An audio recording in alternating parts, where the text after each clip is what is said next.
We're back on AKA with two of the members of Operation Raleigh, Craig Cohon and Joseph Lane. Joe Lane, sorry. How are you guys doing? Great. You're up for it, right? We're ready. Now, ready. I'm going to have to calm you down because I know you're going to be really excited about Okay. this. Now, other than the adventure, the excitement, how did you two get involved and why? Starting with you, Craig. Graduated from university, wanted to do something different. Go to a foreign country, help out people that were less fortunate than ourselves. Meet people from Toronto and Canada that are very different from the backgrounds that I come from. We were ambassadors for the country as well, and come back and tell people about it. Those were the 4 reasons why I got involved. What about you? Yeah, as you mentioned, you come from 2 very different backgrounds, Right. but you're great friends now, right? So it was a worthwhile expedition. Sort of. Yeah. So what about the 2 backgrounds? Can we get that out in the open now? Okay, let's start off. What do you do? What do you do? I don't know. We'll lead up to the story about the airport. This is your background in particular. Okay, If you want to hit that. all right, well, I'll talk Joe, first. be open. It's only national TV. Okay, no problem. What happened is, I'm from a background that I was brought up in the street all my life, and I got into drugs and into drinking, and ended up in jail when I was 16 for robbery, and just got worse and worse. And I happened one time to get into a situation with a machete, and it kind of turned out pretty bad.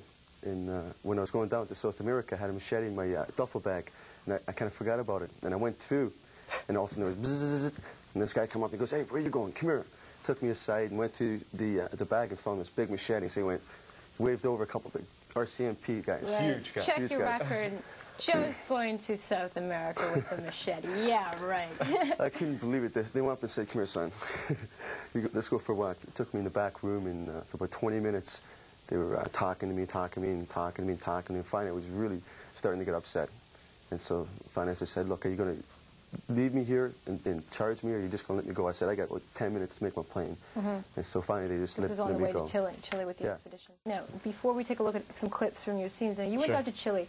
Now, what was the purpose of your particular expedition? Because the theme, as Charles says, is like discovery or adventure and service. So there's excitement, but there's also the service part. And Well, I think the clip is more the excitement part, but the service part really meant a lot to me.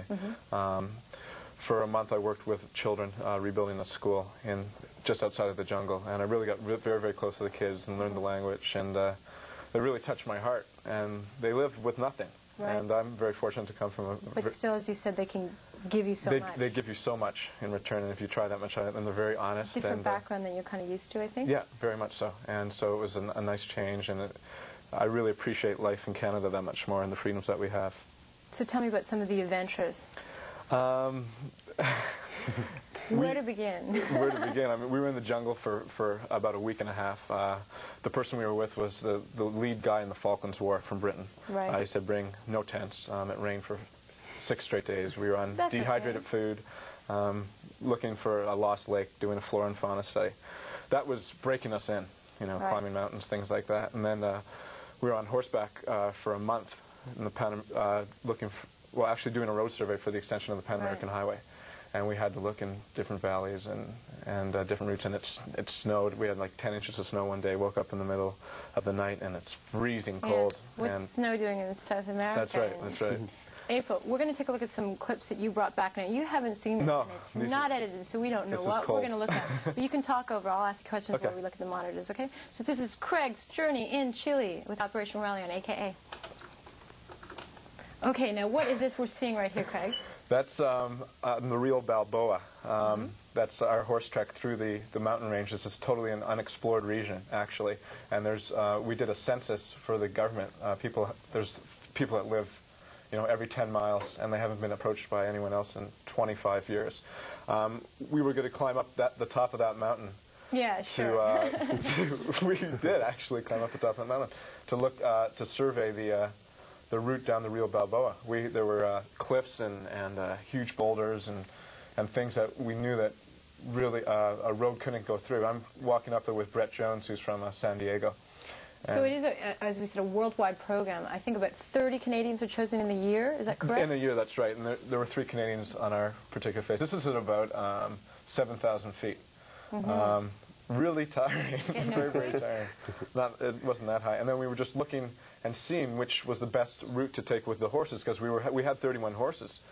traveling with us, and we wanted. And if this is one day going to be the Pan American Highway, we had to find a fairly good route. A lot of work to do on it, huh? A lot of work to do. It looks like the 401 in every summer before they start working on it every year. The weather wasn't that bad. It started to snow at about this altitude, which is about 7,500 feet. Were you prepared for this climatic weather change? Did you know it was going to be snowing? No.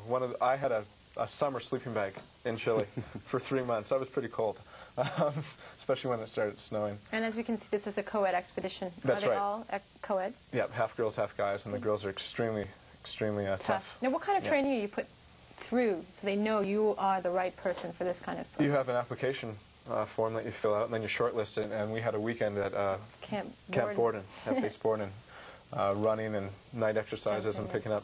They're also looking for some kind of mental attitude, I think, too. That's right. I think you have to be able to deal with people and help others. I mean, if Brett fell right now, I'd have to be there to save her. You really can't make it on your own. And it's all about working with people and people from other countries and sharing their values and ideals. That's it. The weather got really bad at the top. Yeah. It's about 8,500 feet up. And as I said, I was an ambassador for the country, so I was pretty proud of getting to the top of the mountain and then seeing... Did you put a Canadian flag at the top? I think we did. We placed a Canadian flag under one of the boulders. And I think, actually, I don't know if it shows her, but I was waving a Canadian flag when I was having a... So who's... There we go. Great. Who's doing the footage here? This wasn't part of your expedition? No, an independent filmmaker, Rick Gustafson and Shane Kennedy. Great. And we had a chocolate bar, because chocolate bars are very sacred, especially when you only have 2 crackers and a piece of cheese for lunch. You kill for chocolate bars? Kill for chocolate bars. This is where the machetes come in, right? Yeah, very much so. We split a chocolate bar. It was great. Felt great. So what kind of food are you talking about now? When we leave, we're going to be looking at that. We can't really see it now, but you basically get dehydrated. Very little as far as supplies, aren't you, at the beginning of the expedition? That's right, and especially when you're out in the field for a month. You don't get resupply that often. Do you have to eat things you wouldn't normally eat in Toronto? You have to try. 20 feet cockroaches? And well, not that, but bamboo, boil bamboo up. And, oh, really? Are you taught about this, or do you learn as you go along? You learn as you go along. We had survival experts from the U.S. military. Oh, you had people with you, so they know. Special Forces people, yeah. Great. Okay. Now, so can we show some things you brought? This is the food. Farmhouse vegetable goulash. Yum. And this is really good. We use this for 3 months, a dehydrated food. This pack for 3 months? Well, there was chicken supreme and macaroni and cheese. That was really good, too. Yeah. And then Joe and I, we killed some lambs as well because we were extremely hungry. And just went up to the lamb and lassoed them with this gizmo. Yeah, what is this? This is... It's not a marinade, right? This is an Argentine ballings, and you just lasso anything. Horses in the morning, or lambs. Do you lasso it, or do you hit it with these are very heavy. You hit it. They hurt. Yeah. And then... another way to get a chocolate bar from here. That's true. And then we slit the throats with a machete like this. And Joe and I both participated in the sacrifice of the lamb, which was great. Was this a 3-month expedition? Yeah. Now, didn't you feel like, hey, what am I doing here? At the end of 2 months, I want to be home, sitting back with the TV set, Big Mac in my hand, and Walkman. No, never felt that way.